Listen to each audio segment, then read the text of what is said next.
जय हिंद दोस्तों, बहुत बहुत स्वागत है आपके अपने YouTube चैनल गणित उपचार में। आज हम लोग देखेंगे कक्षा 10 के गणित को और यह है अध्याय 6 जो कि है त्रिभुज। और आज हम लोग परिचय देखेंगे, यानी कि यह आपका इंट्रोडक्शन कम कॉन्सेप्ट वीडियो होने वाला है। और दोस्तों आपसे निवेदन है कि वीडियो को थोड़ा सा लाइक करें, शेयर करें दोस्तों में, है ना। काफ़ी अच्छा कंटेंट आपको प्रोवाइड करवाते हैं, तो उम्मीद यही रहती है कि आप भी हमें सपोर्ट करेंगे। तो चलिए शुरू करते हैं बिना समय गवाए आज के इस टॉपिक को। आज मैं आपका थॉट ऑफ द डे ये है कि जब सब जगह खिचड़ी पक रही हो आपके नाकामी की, आप हिम्मत लाओ और मेहनत करो और खीर बंटवा दो अपने कामयाबी की, है ना। यानी कि आपके आस पड़ोस में लोग चाह रहे हैं कि आप नाकाम हो जाओ, नाकामयाब रहो ज़िंदगी भर, लेकिन आप अपने मेहनत के दम पर और हिम्मत के दम पर उनके मुंह में भी मिठास लाने का या फिर मन में मिठास लाने का जो है सो प्रयास करें, ताकि जो है सो आप अपने कामयाबी की परचम बेहतर तरीके से लहरा सकें, है ना। तो चलिए बिना समय गवाए शुरू करते हैं अपने इस वीडियो को। और यह है आपका त्रिभुज चैप्टर और इसमें हम लोग त्रिभुज के बारे में पढ़ेंगे। तो सबसे पहले तो आप जान जाइए कि त्रिभुज होता क्या है, ठीक है। तो त्रिभुज होता क्या है? त्रिभुज तीन भुजाओं से घिरी हुई बंद आकृति जो कि समतल आकृति होती है, उसे हम लोग क्या कहते हैं? त्रिभुज कहते हैं। उदाहरण के लिए जैसा कि आप इसमें से देख रहे हैं, ये हमारा त्रिभुज ही है। भले थोड़ा सा ये टेढ़ा मेढ़ा है, लेकिन तीन भुजाओं से घिरी हुई आकृति है, समतल बंद आकृति है, तो यह हमारा क्या कहलाएगा? त्रिभुज। सबसे पहले हम लोग देखेंगे त्रिभुज के प्रकार को। और भुजा के आधार पर त्रिभुज तीन प्रकार के होते हैं, यह भी आपको पता ही है और थोड़ा सा आप जान लें। इसमें से हम देखेंगे तो पहले जो है सो हम लोग देखेंगे समबाहु त्रिभुज को, ठीक है। तो समबाहु त्रिभुज को इंग्लिश में कहते हैं हम लोग क्विलैटरल ट्रायंगल, है ना। तीनों भुजाएं बराबर होती है इसमें से। उदाहरण के लिए आप देख सकते हैं इस त्रिभुज में 5 सेंटीमीटर ये भुजा है, तो 5 सेंटीमीटर ये वाला और ये वाला भी 5 सेंटीमीटर है, यानी कि सभी भुजाएं क्या है? आपस में बराबर है। 3 सेंटीमीटर ये है तो 3 सेंटीमीटर ये भी है और 3 सेंटीमीटर ये भी है, यानी कि सभी भुजाएं आपस में क्या है? बराबर है। दूसरा हम लोग त्रिभुज देखते हैं जो कि है आपका समद्विबाहु त्रिभुज। समद्विबाहु त्रिभुज इसको हम लोग आइसोसेलेस ट्रायंगल कहते हैं, आइसोसेलेस ट्रायंगल कहते हैं। दो बराबर भुजाएं इसमें होती है, यानी कि दो भुजाएं बराबर होगी, तीसरा भुजा थोड़ा डिफरेंट होगा। जैसे देख सकते हैं आप, इसमें से 5 सेंटीमीटर यहाँ भी है, 5 सेंटीमीटर यहाँ भी, यानी कि दोनों भुजाएं बराबर है। लेकिन ये जो तीसरा भुजा है, ये भुजा तो बराबर है, लेकिन ये जो भुजा है ये आपस में बराबर नहीं है, क्योंकि यहाँ हमारा 6 सेंटीमीटर है। यहाँ भी देखेंगे हम लोग तो 8 सेंटीमीटर दोनों भुजा आपस में क्या है? बराबर है। लेकिन ये तीसरा भुजा 10 सेंटीमीटर है, ये तीसरा भुजा आपस में बराबर नहीं है। नेक्स्ट है विषमबाहु त्रिभुज, जिसको हम लोग एस्केलाइन ट्रायंगल बोलते हैं। इसकी तीनों भुजाएं अलग अलग होती है ना, डिफरेंट होती है, इसकी लंबाई अलग अलग होती है। जैसे ये 3 सेंटीमीटर है, 5 सेंटीमीटर है, 7 सेंटीमीटर है, सारा भुजा अलग अलग है। इस तीनों भुजाओं में कोई कम्बिनेशन आपको नहीं दिख रहा है। यहाँ देखेंगे आपको ये 2 सेंटीमीटर है, ये 6 सेंटीमीटर है, ये 4 सेंटीमीटर है, तो तीनों भुजाओं में कोई कम्बिनेशन नहीं है, है ना। तीनों भुजाएं अलग अलग है, इस वजह से यह क्या कहलाएगी? विषम बाहु त्रिभुज। अगला है आपका, है ना, कोण के आधार पे त्रिभुज भी 3 प्रकार के होते हैं। पहला है न्यून कोण त्रिभुज, जिसको कि हम लोग बोलते हैं एक्यूट एंगल ट्रायंगल, ठीक है, एक्यूट एंगल ट्रायंगल। और इसके जो है सो सभी कोण 90 डिग्री से छोटे होते हैं, यानी कि थीटा जो होता है 90 डिग्री से कम होता है ना। थीटा यानी कि एंगल, और एंगल मतलब कोण का बात कर रहे हैं हम लोग। तो यहाँ देखेंगे तो थीटा हमारा कितना है? 60 डिग्री है। यहाँ हमारा 60 डिग्री है, यहाँ हमारा 60 डिग्री है, यानी कि थीटा हमेशा क्या है? 90 डिग्री से कम है। यहाँ देखेंगे हम लोग तो 30 डिग्री है जो कि 90 डिग्री से कम है, 70 भी 90 से कम है और 80 भी 90 से कम है। यानी कि ये जो त्रिभुज आपको दोनों दिख रहा है, ये दोनों त्रिभुज हमारा क्या है?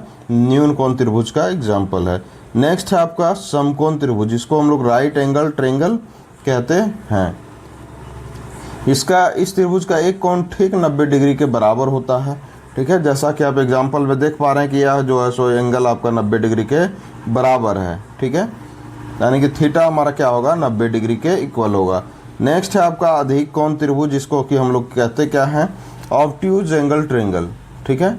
एक कोण 90 डिग्री से क्या होता है? इसमें से बड़ा होता है। ठीक है, तो यहाँ देखेंगे तो एक कोण हमारा 120 डिग्री है, यानी कि यह 90 डिग्री से क्या है, बड़ा है। ठीक है, यह तो हमारा theta is greater than 90 degree. अब हम लोग चलते हैं थोड़ा सा कॉन्सेप्ट पे, और ये है आपका सर्वांगसम त्रिभुज, जिसको कि हम लोग इंग्लिश में कहते हैं कॉन्ग्रुएंट ट्रायंगल। ठीक है, तो सर्वांगसम त्रिभुज वे त्रिभुज होते हैं जिनकी आकृति और माप बिल्कुल समान हो, यानी कि आप इतना याद रखिए, उतना नहीं आप समझ पाओगे हिंदी में, तो शेप एंड साइज जो है सो बिल्कुल समान होता है, उसे ही हम लोग क्या कहते हैं, सर्वांगसम त्रिभुज, है ना। तो आप जैसा देख पा रहे हैं कि सिमिलर ट्रायंगल है ना, यानी कि दोनों का शेप जो है सो देखिए, ये तीनों भुजाएं जो है सो आपस में क्या होगी, बराबर होगी। इससे बनने वाला जो कोण होगा, तीनों कोण, और इस त्रिभुज के तीनों कोण आपस में क्या होंगे, बराबर होंगे। ठीक है, उसी तरह से हमारा देखिए आप, यहाँ जो भुजा की लंबाई है 3 सेंटीमीटर, तो ये भी 3 सेंटीमीटर, यहाँ भी, यहाँ 7 सेंटीमीटर है तो यहाँ भी 7 सेंटीमीटर, यहाँ 5 सेंटीमीटर है तो यहाँ भी 5 सेंटीमीटर है। ठीक है, और इससे बनने वाले जो कोण भी होंगे, ये वाला कोण और ये वाला कोण आपस में क्या होगा, बराबर होगा। ठीक है, ये वाला कोण और ये वाला कोण जो है सो आपस में क्या होगा, बराबर होगा। यहाँ भी ये वाला कोण और ये वाला कोण आपस में क्या होगा, बराबर होगा। ठीक है, तो इस बात को हम लोग ध्यान में रखेंगे। आप आकृति यानी कि शेप से समझिए इस बात को कि नहीं, रूप और बनावट की बात हो रही है, यानी कि रूप या बनावट यानी कि कैसा है, तो वृत्ताकार है या कि त्रिभुजाकार है या फिर चकोर है, यानी कि 4 कोनों वाला है। ठीक है, साइज यानी कि माप की बात होती है, जैसे कि माप में से माप हो सकता है, लंबाई हो सकता है, चौड़ाई हो सकता है, या उसका आयतन का बात हो सकता है। ठीक है, यहाँ तक आपको समझ में आ रहा होगा। ठीक है, अब हम लोग चलते हैं थोड़ा सा आगे। उसके बाद है कि यदि दो त्रिभुजों के सभी संगत कोण, है ना, सभी संगत कोण, सभी संगत भुजाएं आपस में बराबर हो तो उन्हें सर्वांगसम कहा जाता है। ये चीज़ हम लोग पहले ही चर्चा कर लिए थे। और यहाँ देखेंगे तो ये मान लीजिए कि सर्वांगसम त्रिभुज है, तो ये मान लीजिए 5 सेंटीमीटर है, तो यहाँ भी हमारा 5 सेंटीमीटर होगा। ये 4 सेंटीमीटर है, तो यहाँ भी हमारा क्या होगा, 4 सेंटीमीटर। ये 8 सेंटीमीटर है, तो यहाँ भी क्या होगा, 8 सेंटीमीटर। और यहाँ देखिए आप, जो संगत कोण की बात हो रही है, तो कोण ये कोण P के बराबर होगा, कोण B जो है हमारा कोण Q के बराबर होगा, और कोण C जो है हमारा कोण R के बराबर होगा। ठीक है, तो इसे ही हम लोग कहते हैं सर्वांगसम त्रिभुज। ठीक है, थोड़ा सा इधर अस्त व्यस्त हुआ है, इसको थोड़ा सा हम ठीक कर लेते हैं। अब हम लोग देखेंगे सर्वांगसमता के शर्तें व नियम, है ना। दो त्रिभुज आपस में सर्वांगसम है या नहीं है, यह जांचने के लिए 5 मुख्य कसौटियों का उपयोग हम लोग करते हैं, और इसे हम लोग सर्वांगसम से दर्शाते हैं। और इसे हम लोग इस तरह से, जो सर्वांगसम का चिन्ह है ना, तो इस तरह से हम लोग दर्शाते हैं, है ना। पहला है आपका SSS, जिसको कि हम लोग S4 क्या बोलते हैं, S4 हम लोग बोलते हैं साइड। और साइड का मतलब होता है भुजा, जैसा कि आपको पता होगा, और नहीं तो जान लीजिए। ठीक है, तो ये आपका हो गया साइड। अब हम लोग चलेंगे तो यहाँ है SSS क्या है, तो एक त्रिभुज की तीनों भुजाएं दूसरे त्रिभुज की तीनों संगत भुजाओं के बराबर हो तो वह जो है सो क्या कहलाती है, तो वह कहलाती है हमारा संगत, तो वह कहलाती है SS सर्वांगसमता नियम। थोड़ा सा आप इसको भी जान लें। ठीक है, यहाँ आप देखेंगे तो जो हमारा AB की लंबाई है वह आपके DE की लंबाई होगी, इसका और इसका लंबाई क्या होगा, आपस में बराबर होगा। जो BC की लंबाई होगी वही आपका लंबाई होगा EF का। फिर जो है सो हमारा जो AC का लंबाई होगा वही लंबाई किसका होगा, DF का। ठीक है, तो यही सब इस तरह से हमारा तीनों जब भुजा एक दूसरे के बराबर होगा, एक दूसरे त्रिभुज के, तो त्रिभुज क्या होगी, सर्वांगसम होगी। और किस नियम से, तो SSS सर्वांगसमता नियम से, सर्वांगसमता नियम से। ठीक है, सर्वांगसमता नियम से हो गया। नेक्स्ट है आपका SAS भुजा कौन भुजा।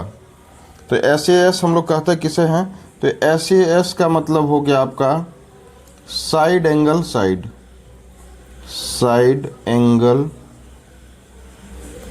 साइड, यानी कि भुजा कौन भुजा। जब एक त्रिभुज है ना, एक त्रिभुज की दो भुजाएं, उनके बीच का कोण दूसरे त्रिभुज की दो संगत भुजाओं और उनके बीच के कोण के बराबर हो तो SAS सर्वांग समता नियम कहलाता है। अब मान लीजिए कि AB की जो लंबाई है वही लंबाई PQ की है ना, और जो AC की लंबाई है वही लंबाई PR की है, और इस दोनों भुजाओं के द्वारा जो अंतरित कोण यहाँ पे है हम लोगों का, ये कोण A पर और कोण P पर, ये भी आपस में क्या होंगे, बराबर होंगे। ठीक है, तो दो भुजा के बीच एक कोण जब आपस में बराबर होता है तो त्रिभुज सर्वांगसम होता है। तो त्रिभुज ABC सर्वांगसम होगा त्रिभुज PQR के किस नियम से, तो यहाँ हम लोग देखेंगे SAS सर्वांग समता नियम से, है ना, सर्वांग समता,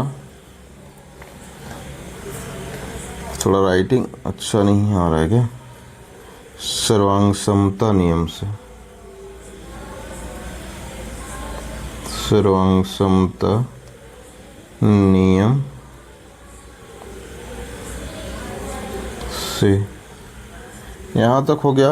अब हम लोग फिर चलेंगे ये ऐसे कोण भुजा कोण है ना, जिसको कि एंगल साइड एंगल बोलते हैं। ये ऐसे का मतलब क्या हो गया, एंगल साइड एंगल।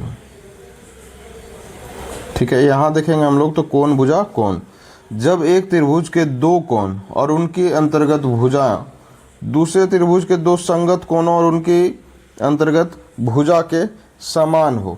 ठीक है, तो यह कैसा सर्वांग समता नियम कहलाएगा, तो ये ऐसे यानी कि कोण भुजा कोण कहलाएगा। ठीक है, कोण भुजा कोण कहलाएगा। अब आप देखिए यहाँ पे तो कोण B जो है हमारा कोण Q के बराबर है, 40 डिग्री है दोनों ही। कोण C जो है हमारा कोण R के बराबर है, और जो BC है हमारा वह जो है सो किसके बराबर है, उसके QR के बराबर है ना। तो अतः दो कोणों के बीच जो हमारा भुजा आ रहा है BC, और इस त्रिभुज में जो दोनों कोणों के बीच का भुजा आ रहा है QR, यह दोनों आपस में क्या होगा, बराबर होगा। तब त्रिभुज जाकर के हम लोगों का क्या हो जाएगा, त्रिभुज ABC सर्वांगसम त्रिभुज PQR किस नियम से, तो ये नियम से। ठीक है, यहाँ तक आपको समझ में आ रहा होगा। अब हम लोग चलते हैं चौथा में, ये AS कोण कोण भुजा। जब किसी त्रिभुज के दो कोण है ना, जब किसी त्रिभुज के दो कोण और एक गैर शामिल भुजा, जब त्रिभुज के दो कोण और एक गैर शामिल भुजा दूसरे त्रिभुज के संगत कोणों और भुजाओं के बराबर हो तो फिर ये क्या कहलाता है, ये AS, यानी कि ये S, यानी कि angle angle side, angle angle side कहलाता है। यानी कि कोण कोण भुजा, यानी कि जब किसी त्रिभुज के दो कोण है ना, मान लीजिए कोण B और कोण Y बराबर है, कोण C और कोण Z आपस में क्या है, बराबर है, और उसके बाद बोल रहा है एक गैर शामिल भुजा। तो एक गैर शामिल भुजा या तो हो सकता है AB बराबर हो XY के, या फिर AC जो है सो बराबर हो XZ के। ठीक है, तब त्रिभुज हमारा ABC और XYZ सर्वांगसम होगा किस नियम से, तो ये AS नियम से। ठीक है, AS नियम से। अब हम लोग चलते हैं जो कि लास्ट है आपका RHS। ठीक है, समकोण कर्ण भुजा, जिसको RHS का फुल फॉर्म हमने लिखा है right angle hypotenuse side, right angle hypotenuse side. यदि दो समकोण त्रिभुजों में कर्ण और एक भुजा दूसरे त्रिभुज के कर्ण और संगत भुजा के बराबर हो तब यह RHS सर्वांग समता नियम कहलाता है। अब देखिए कोण B हमारा जैसे है, 90 डिग्री। तो उसी तरह से कौन क्यू भी हमारा कितना है, 90 डिग्री है ना। तो ये तो समकोण त्रिभुज, समकोण जो है सो आपस में बराबर हो गया। दूसरा है हमारा कि कर्ण हमारा बराबर होना चाहिए, यानी कि ये जो AC का लंबाई है और PR का लंबाई बराबर होना चाहिए। उसके बाद क्या बोल रहा है, AB और PQ, यानी कि इसकी लंबाई यहाँ से यहाँ तक AB की लंबाई और PQ की लंबाई दोनों आपस में क्या होना चाहिए, बराबर होना चाहिए। या फिर जो है सो BC की लंबाई QR की लंबाई के बराबर होनी चाहिए, है ना। या तो फिर AB या फिर PQ, या तो नहीं। फिर आप एक बार और समझिए, इसमें से आप जो दिया हुआ है कि नहीं राइट एंगल बराबर होगा तो B और Q आपस में बराबर होगा, AC और PR आपस में बराबर होगा। ये तो दो कंडीशन तो हमारा ये दोनों फिक्स हो गया। अगला कंडीशन है आपका कि AB या तो AB और PQ बराबर होगा, नहीं तो हमारा BC और QR आपस में क्या होगा, बराबर होगा। तभी जो है सो हमारा ABC सर्वांग सम होगा त्रिभुज PQR के। किस नियम से, तो RHS सर्वांग समता नियम से, सर्वांग समता नियम से, ठीक है। तो ये हो गया आपका सर्वांग समता नियम। अब हम लोग चलते हैं समरूप त्रिभुज पे।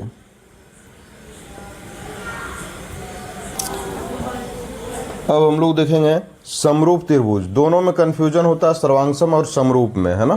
तो समरूप में आप ये चीज़ ध्यान रखिए कि उसमें से शेप तो सेम होगा लेकिन साइज डिफरेंट होगा। लेकिन सर्वांगसम त्रिभुज में शेप और साइज दोनों सेम चाहिए, तभी सर्वांगसम होगा, अन्यथा नहीं होगा।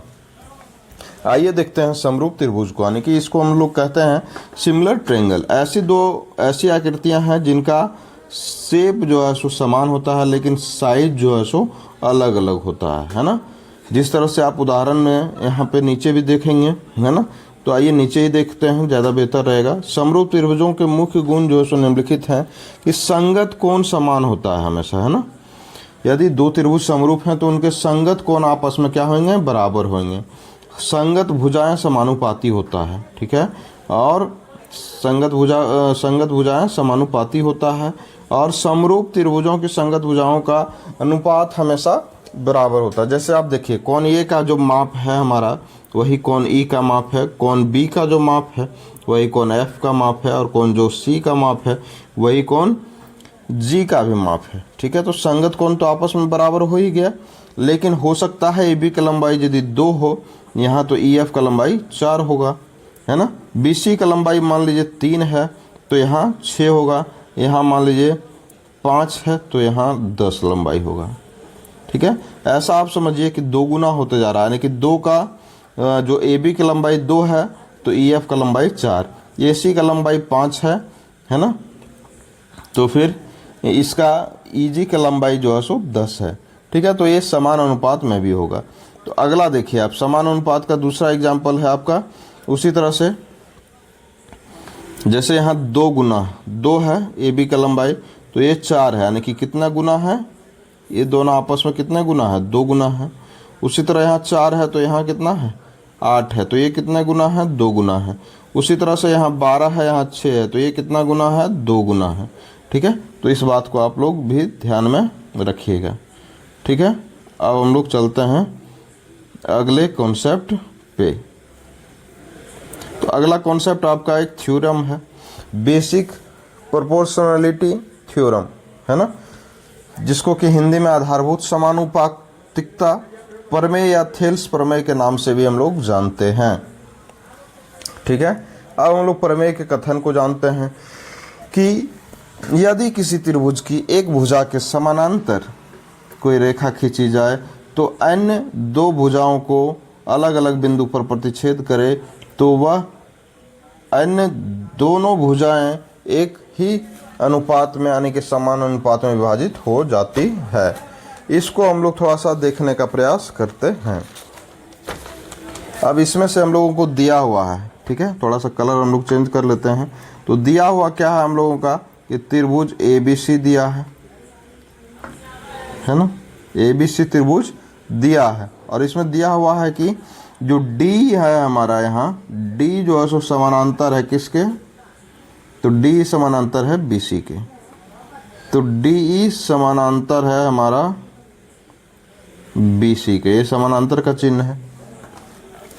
हमें प्रूफ क्या करना है कि समान अनुपात में विभाजित करता है, यानी कि ये जो पॉइंट हमारा बन रहा है ना, यहाँ पे AD और जो यानी कि AB जो भुजा है उसको D जो है सो समान अनुपात में विभाजित कर रहा है, यानी कि AD बाय DB, ठीक है, is equal to AE by EC, ठीक है। तो ये दोनों जो है सो हम लोग को समान अनुपात में विभाजित करता है, ये हम लोगों को प्रूफ करना है। अब इसमें से कुछ रचना करना होगा, जैसे त्रिभुज आपका सिंपल दिया हुआ था, ठीक है। अब हम लोग रचना इसमें से क्या क्या किए हैं वो चीज़ आपको बताते हैं। सबसे पहले हम लोग BC और DC को जोड़ते हैं, ठीक है, तो BC और DC को जोड़ा है ना, दोनों को हमने क्या किया है, जोड़ दिया है। और जो है सो EN जो है, EN जो है सो लंब जो है सो हम लोग खींचे हैं, किस पे खींचे हैं, तो AD पे खींचे हैं, जैसा कि आप क्वेश्चन में भी आप देख पा रहे होंगे, है ना। और हम लोग क्या किए हैं, जो है हमारा DM उस पर भी लंब किस पर खींचे हैं, EE पर खींचे हैं, किस पर खींचे हैं, EE पर, ठीक है। तो यहाँ तक सही जा रहा है। ये हमने रचना किया है बाद में, ठीक है, यानी कि आप ऐसे समझिए, ये वाला ऐसे समझिए आप कि सबसे पहले हम लोग ABC त्रिभुज खींचे हैं, उसके बाद हम लोग खींचे हैं क्या, ये जो है DE को खींचे हैं, और जो है सो बाद में हमने मिलाया है किसको, तो BE और CD को मिला दिया है। उसके बाद हम लोगों ने खींचा है ये चीज़ जो है सो EN को जो है सो परपेंडिकुलर खींचे हैं हम लोग किस पे, AD पे, और जो है सो हमारा क्या है DM को परपेंडिकुलर खींचे हैं हम लोग AE पे, ठीक है। तो इतना सारा काम हम लोग किए हुए हैं, ठीक है। अब हम लोग इसको प्रूफ करने पे चलते हैं आगे, प्रमाण देते हैं इसको, ठीक है। तो इसमें से बड़ा एक प्रसिद्ध चीज़ है, किसी शायर ने बहुत खूब कहा है कि प्यार में धोखा है जुदाई है, कि प्यार में धोखा है जुदाई है, त्रिभुज का क्षेत्रफल 1/2 आधार गुने ऊंचाई है, ठीक है। तो इसी के साथ हम लोग शुरुआत करेंगे इसको प्रूफ करने की। अब हम लोग देखिए आते हैं कॉन्सेप्ट पे। अब हम लोग सबसे पहले लेते हैं कि ऐसा भुजा लें हम लोग, ताकि जिसमें से हम लोगों का कौन कौन सा आ जाए, जिसमें से AD भी आ जाए और हमारा DB आ जाए, ठीक है। वैसा ही भुजा को चूज करना है। तो हम लोग लेते हैं त्रिभुज ADE में, ठीक है। तो एरिया ऑफ ट्रायंगल ADE में, ठीक है, बाय एरिया दूसरा लेते हैं, AD ऊपर वाला हम लोग ले लिए हैं, ये वाला ट्रायंगल ले लिए हैं हम लोग, ठीक है ना, ये वाला ट्रायंगल को हम लोग ले चुके हैं। अब हम लोग AD तो लिया गया इसमें से, अब हम लोगों का बच रहा है DB। तो ऐसा कौन सा ट्रायंगल है, तो BDE ले लेते हैं, BDE। तो ऐसा जो ट्रायंगल है हमारा, तो इससे हम लोगों का ये वाला भाग जो है सो D जो है सो कवर हो रहा है, ये वाला भाग है ना। तो इसी भाग को हम लोग को लेना है। तो यहाँ पे क्या लिखेंगे, एरिया ऑफ ट्रायंगल BDE है ना, इसको लेंगे, ठीक है। अब हम लोग चलते हैं थोड़ा सा आगे, है ना। अब हम लोग जानते हैं कि त्रिभुज का क्षेत्रफल होता क्या है, इसको थोड़ा सा साइड में लिख लेते हैं कि त्रिभुज का क्षेत्रफल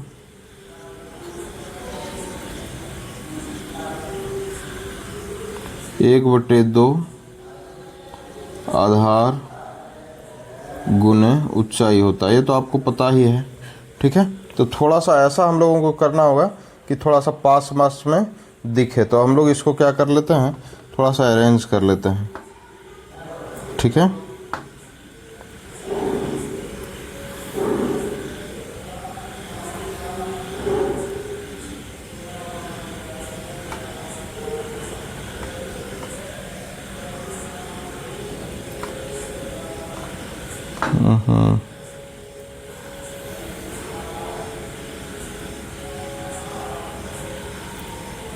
इसी को थोड़ा सा हम लोग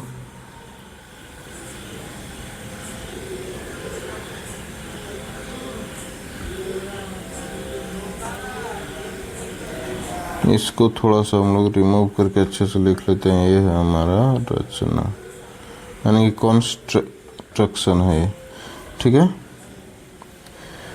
अब हम लोग चलते हैं क्वेश्चन पे। यहाँ पे इसको जो प्रमाण दे रहे हैं इसको भी हम लोग कॉपी करके थोड़ा सा ऊपर की ओर ले जाएंगे, है ना। ये 5 मार्क्स का आने वाला थ्योरम है, इस वजह से हम करवा रहे हैं, अन्यथा मुझे इसमें कोई इंटरेस्ट नहीं था दोस्तों, ठीक है।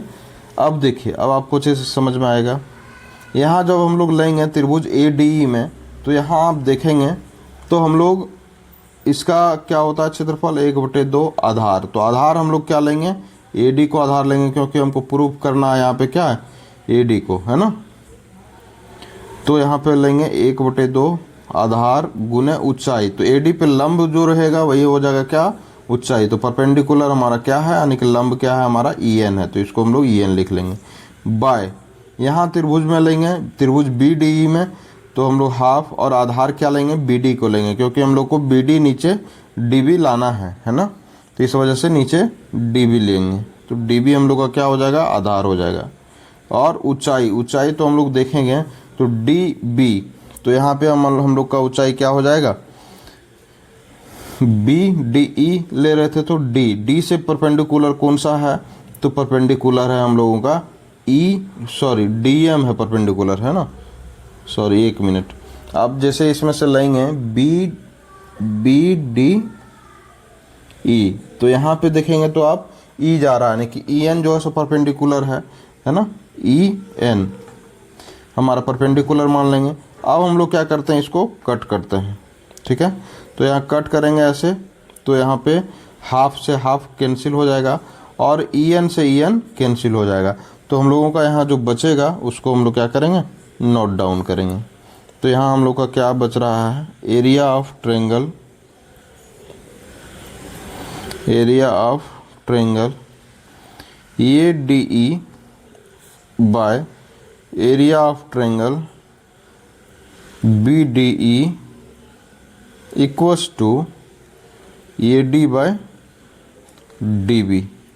ऐसे ही बच रहा है ना, AD बाय DB, है ना। एक स्टूडेंट कमेंट कर रहा है कि सर हम लोग को पगलिया नहीं बोलते हैं, तो पगलिया हम ऑफलाइन क्लास में बोलते हैं, ऑनलाइन क्लास में ये सब वर्ड का यूज नहीं करते हैं, नहीं तो पता चला कि ऑडियंस हमारा भाग जाएगा।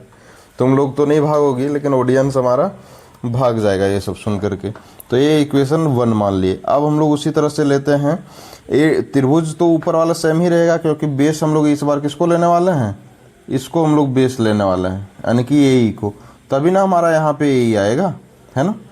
तो यहाँ पे AE लाने के लिए त्रिभुज को हम लोग को सेम रखना होगा।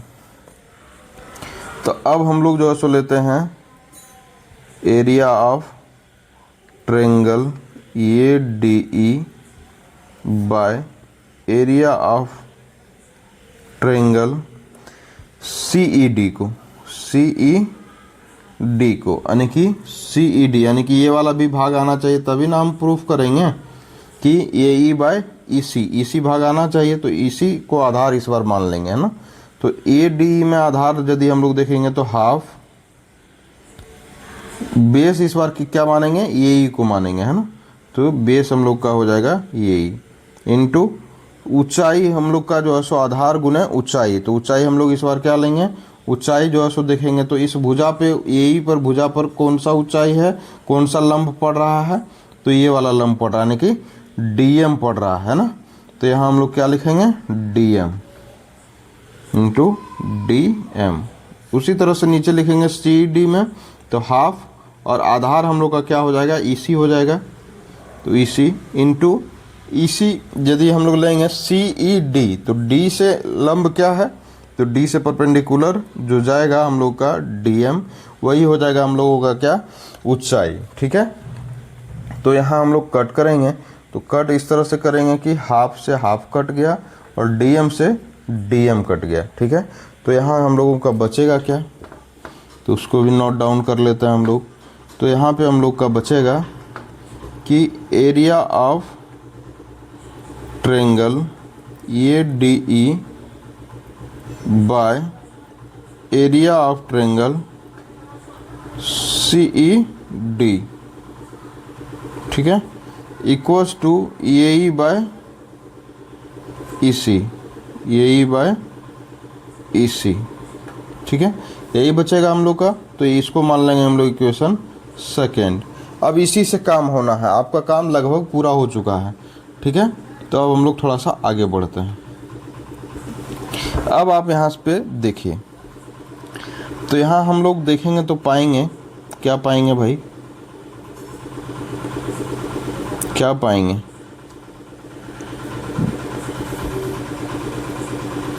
यहाँ पे जो हम लोग का त्रिभुज बन रहा है दोस्तों, बी डी ई, जो त्रिभुज हम लोग का बन रहा है, यानी कि जो एरिया है of triangle B D E is equals to area of triangle C E D, है ना, सी ई डी। ठीक है, ये दोनों आपस में क्या होगा, बराबर होगा। क्यों बराबर होगा, तो आपने एक थ्योरम पढ़ा होगा कि जो समांतर रेखा होता है, समांतर रेखा के बीच बने त्रिभुजों के क्षेत्रफल बराबर होते हैं, यानी कि दो समांतर रेखाओं के बीच बने त्रिभुजों के क्षेत्रफल बराबर होते हैं। तो उसको हम लोग लिख देते हैं कि दो समांतर रेखाओं के बीच बनने वाले, दो समांतर रेखाओं के बीच बनने वाले, बीच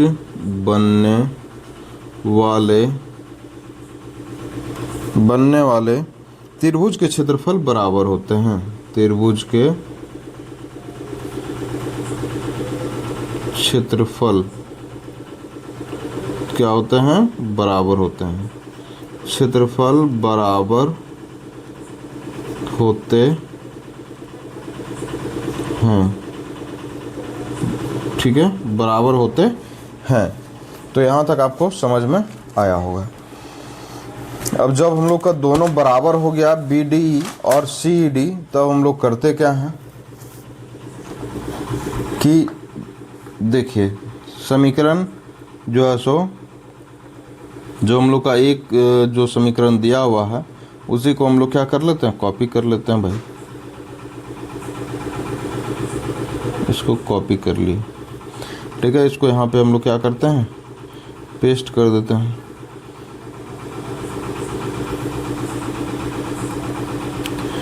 अब देखिए थोड़ा सा, यहाँ पे जो है हम लोग का ए डी और बी डी तो बराबर हो गया।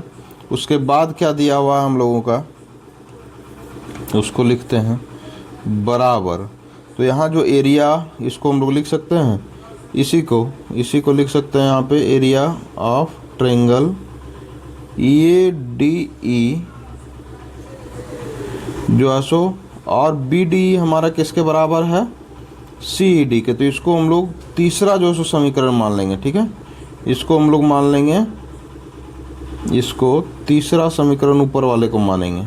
ठीक है, तो जो है हम लोगों का बी डी किसके बराबर हो जाएगा, तो बी डी हम लोग जानते हैं कि किसके बराबर हो जाएगा, area of triangle C E D के बराबर हो जाएगा, है ना।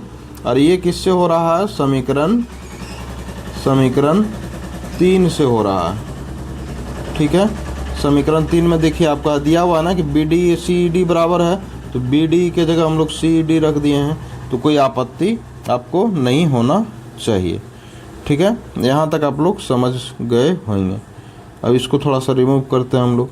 ठीक है, अब देखिए यहाँ पे आप इस चीज़ को जब लिख लिए, तो यहाँ समीकरण 2 में आप देखिए कि ए डी और सी ई डी दोनों हमारा किसके बराबर है, तो ए ई बटे ई सी के बराबर है। तो इसको हम लोग लिख सकते हैं ए ई बाय ई सी, लिख सकते हैं। ठीक है, तो आप कैसे कैसे हुआ वो आपको समझ में आया होगा। ठीक है, अब हम लोग क्या करते हैं कि जो AD है हमारा बाय DB वह किसके बराबर है, तो AE बटे EC के बराबर है ना, AE बटे EC के बराबर है। ठीक है, तो देखिए आपको यही प्रूफ करना था क्या, AD बटे DB जो है सो बराबर है AE बटे EC के, तो यही हमको प्रूफ करना था। तो यहीं पे हमारा समीकरण हो गया प्रूव्ड। ठीक है, आपको नहीं समझ में आया होगा तो आप फिर कमेंट करें, फिर मैं दूसरा वीडियो ला करके आपको बेहतर तरीके से समझाऊंगा, लेकिन आप चीज़ों को ध्यान से देखें और समझें। हम लोग चलते हैं दूसरा थ्योरम आपका, जो कि दिया हुआ है 6.2 थ्योरम है, converse of basic proportionality theorem, जिसको हम लोग थ्योरम 6.2 कहते हैं। यह कहता है यदि कोई रेखा किसी त्रिभुज की दो भुजाओं को, यदि कोई रेखा किसी त्रिभुज की दो भुजाओं को समान अनुपात में विभाजित करे तो वह त्रिभुज की तीसरी भुजा के समांतर होती है। ठीक है, तो यहाँ हमको दिया हुआ है, क्या दिया हुआ है उस चीज़ को हम लोग लिखते चलते हैं। ठीक है, ब्लू कलर ज़्यादा अच्छा लगता है ना, ब्लू कलर को ही प्रीफर करते हैं। दिया हुआ हम लोग का कि त्रिभुज ABC आपका सिर्फ दिया हुआ है ABC है ना, और इसमें से बोल क्या रहा है कि किसी त्रिभुज की दो भुजाओं को समान अनुपात में विभाजित करे, यानी कि ये जो भुजा है इसको समान अनुपात में विभाजित करे, यानी कि ये AD by DB is equal to AE by AE बटे EC हो जाएगा, है ना, AE बटे EC हो जाएगा। उसके बाद हम लोग को प्रूफ क्या करना है, जस्ट इसके उल्टा DE समानांतर BC है ना। अब आप ध्यान देंगे तो पाएंगे कि जो हम लोग प्रूफ कर रहे थे उसमें से, जो हम लोग थेरस थ्योरम में यही चीज़ तो प्रूफ किए थे और ये चीज़ हम लोग को दिया हुआ था, लेकिन इसमें ये चीज़ दिया हुआ है और ये चीज़ प्रूफ करना है। ठीक है, तो इस बात को आप लोग ध्यान रखिए। ठीक है, अब हम लोग चलते हैं कुछ सुझाव पे। क्या क्या जो दिया हुआ है उसको थोड़ा सा पास में करते हैं जब थोड़ा सा अरेंजमेंट सही हो।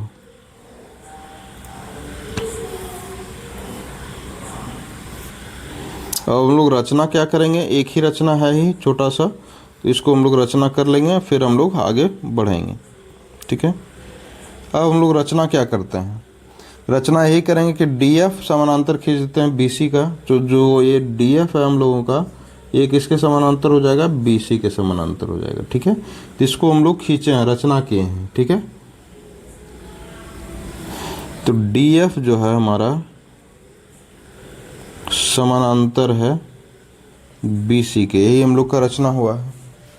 ठीक है,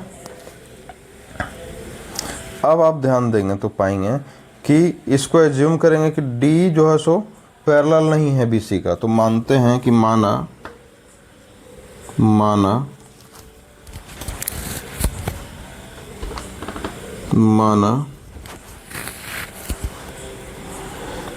D समांतर नहीं है